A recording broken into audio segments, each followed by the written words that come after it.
What if I told you there's a way for OBGYN practices to use the new set of Medicare codes that could almost add six figures to your annual revenue, most of which can be profit, and most OBGYNs don't think that they qualify? Welcome to NatRevMD, a podcast where we share tips on optimizing medical billing and improving practice efficiency so you can have the business of your dreams. I'm your host, Dr. Heather Signorelli, founder of NatRevMD. Let's get started.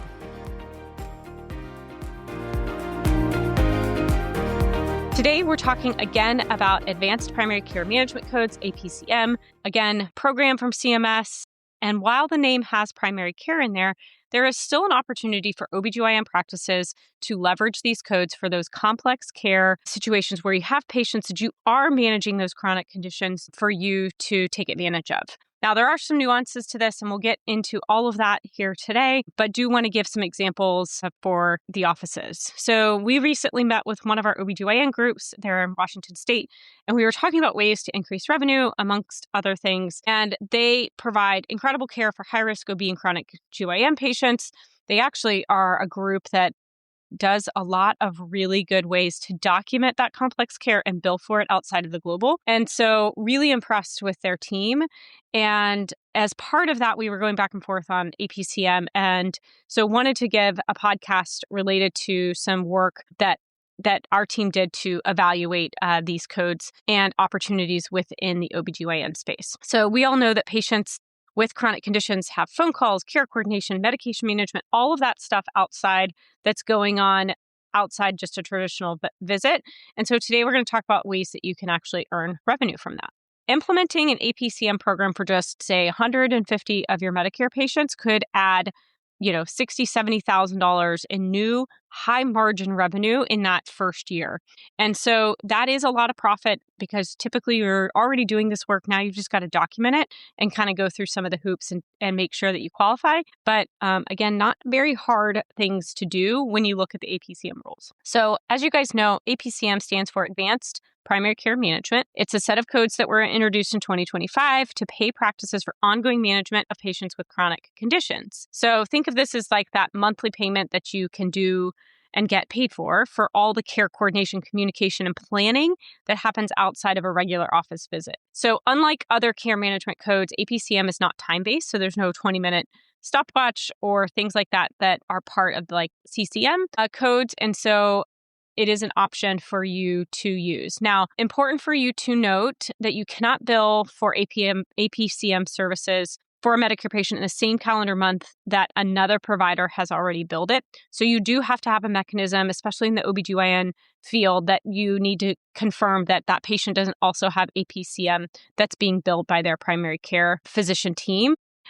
So that is just a little nuance you'll want to make sure. Again, if you were a primary care physician, you want to make sure that nobody else on their team is billing that as well. So that's a universal situation. The other thing is you cannot bill APCM simultaneously with other care management services like CCM, TCM for the same patient in the same month. So important to make sure that you have some rules around that as you track these patients. So obviously, like I said, name says primary care, but I do think that you can still qualify as an OBGYN. CMS did design this primarily for primary care, but the rules explicitly state that specialists who serve as a continual focus point for healthcare services for a patient can still bill for APCM. So they do not limit this to certain subspecialties. So for many complex patients who do have conditions that you're managing that are chronic, you can still qualify for this. Again, with the nuance that you want to make sure that nobody else is billing this for the patient. So it is critical to understand who qualifies for APCM. So the patient must have chronic conditions that are expected to last at least 12 months, which puts the patient at risk, just at risk, right? And so that's not negotiable. Now, one question that we do get is APCM, can it be used for messaging or managing non-chronic conditions? And the answer is no. So this program is specifically for ongoing management of long-term complex health issues. All right, so there's 3 codes that you'll want to know. G0556 is patients with 1 or fewer chronic conditions, which typically gets you about $15 a month. If I have 7 patients with 2 or more, which gets you just under $50. And GO 558, which covers patients also with 2 or more chronic conditions who are qualified Medicare beneficiaries. So this is things like individuals who qualify for Medicaid assistance with Medicare premiums and cost sharings. And that actually is just over $100 per month.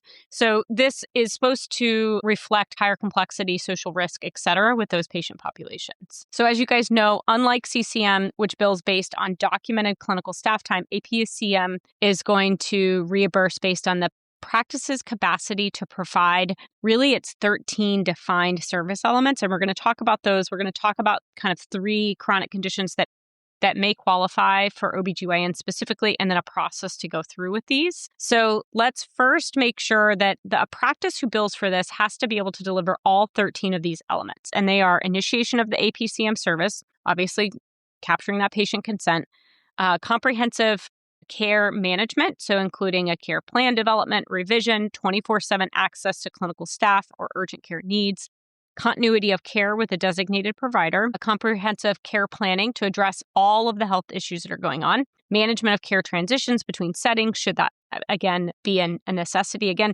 these aren't saying that you need to do this with every patient. It's being able to have the capacity to do this based on their chronic conditions. Any sort of coordination of home and community-based service providers, patient care education, medication reconciliation and management, documentation of all APM services in, of course, an EMR, consent and documentation that the consent was signed, health risk assessment, which is required annually, and then identification of and communication of available community resources. So now, again, you do not require to document time spent on each of these elements. It's just an attestation these services are available and being provided should they be necessary, again, in the realm of the chronic conditions that the patient has. All right, so before we get into the specifics of who qualifies, I do want to make sure that you guys know we have a couple resources for you guys. One is a margin playbook, which really talks about patient AR. The other is an eligibility tool that allows teams to train their front desk. It is super detailed, but allows you to bring that into your staff and understand what changes you may need to make in that front end process. So check those out. Links are in the show notes. All right, so let's talk about some OBGYN specific reasons why a patient may qualify for some of these chronic conditions and to be able to bill for APCM. Again, with the caveat that you've checked to make sure that they're not having any other APCM billed under another physician for other chronic conditions that may be going on. But think about your pregnant patients, chronic conditions like gestational diabetes, chronic hypertension, thyroid disease that you are managing. Those are opportunities where you may be coordinating care. You may be talking to MFM specialists, managing medications, answering their questions between visits. All of that work is billable under APCM. So every month that you're managing that patient's chronic conditions alongside their pregnancy, that could still qualify. Another opportunity is around chronic GYN conditions. So think about PCOS, endometriosis, chronic pelvic pain. These are not typically a one and done type of situation. You are managing symptoms, adjusting medications, coordinating with other subspecialists. And so that is an opportunity for you to bill for that. Again, if you're actually doing this work, right? I don't condone, billing just for the sake of billing, right? You have to make sure that these, that you're providing these kind of management services behind the scenes, which is what this is designed for. Another third is menopause, right? Midlife patients. So many of these patients are also managing multiple chronic conditions, hypertension, diabetes, osteoporosis. And so if you are the person in their life who is helping manage all of these things going on, that may be an opportunity for you to bill for that. Obviously, for myself, right, I, for the most part, for many years, only went to my OBGYN. That was the only person that I went and saw. So they were acting as my primary care provider as well as my OBGYN. So that individual in those situations, should I have chronic conditions, would have been able and qualify for billing for that. So again, you just have to recognize the nuance there. So just an often overlooked opportunity where you may be in the situation where you're managing these chronic conditions, you're managing behind the scenes, care coordination, medication management, et cetera. These patients are coming to you to manage that. They don't have somebody else who's doing chronic care management behind the scenes elsewhere.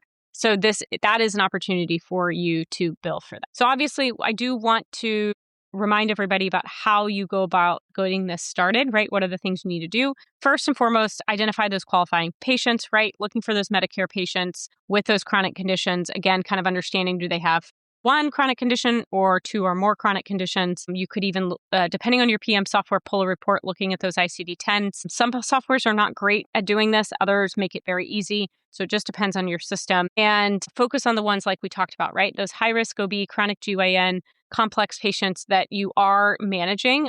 Your docs may know exactly who they are because it's oftentimes patients who are leaving messages, calling, that you're managing prescriptions, et cetera, behind scenes. Say you're not seeing these patients every month, but you are doing work for them. So again, that's an opportunity to bill for that. As always, any patient may receive these services as long as they are aware and consenting to it. You do want to make sure that they're aware of any sort of cost sharing that they may receive, because that can be a surprise for patients. So obviously next you want to build out that APCM infrastructure. And this is really important. You need to make sure that you do have all these systems in place to meet those requirements. So again, that's that 13 steps that we talked about earlier. You also want to make sure that you're getting patients' consent, which one-time simple conversation. You'll want to make sure that you're creating that care plan. Again, likely you're already doing this. It just needs to be documented and shared with the patient. You have to ensure that you have 24/7 access for these patients should they need it. You want to make sure that you're leveraging, obviously, your nurses and MAs who can do the majority of the work under your supervision for the program, but want to make sure that they are aware of the workflows, you're aware of the workflows so that that runs smoothly. And then be able to identify the codes that you're going to drop on a once-a-month basis so that the billing team knows that what they're going to be billing, right? And so obviously those codes do depend on the complexity of care, right? The number of chronic conditions. So you'll just want to make sure that you have those ICD-10s.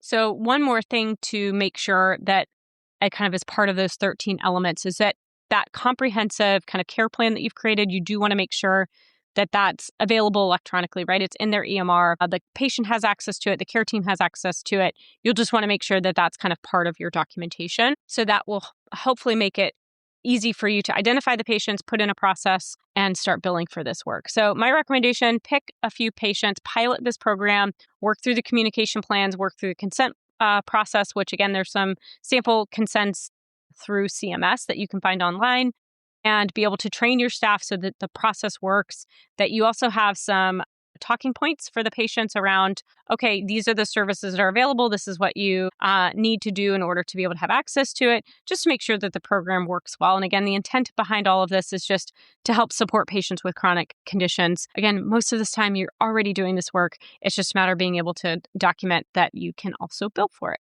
So by focusing on those high-risk OB patients, chronic GYN, and complex situations, you can bill for this and increase revenue, which is, again, the name of the game these days. Obviously, if you're listening to this podcast, I would love for you to share this with colleagues or other individuals that you work with. It helps us enrich and hopefully improve the lives of other physicians. All right. Thank you so much. Appreciate it. Talk to you next week.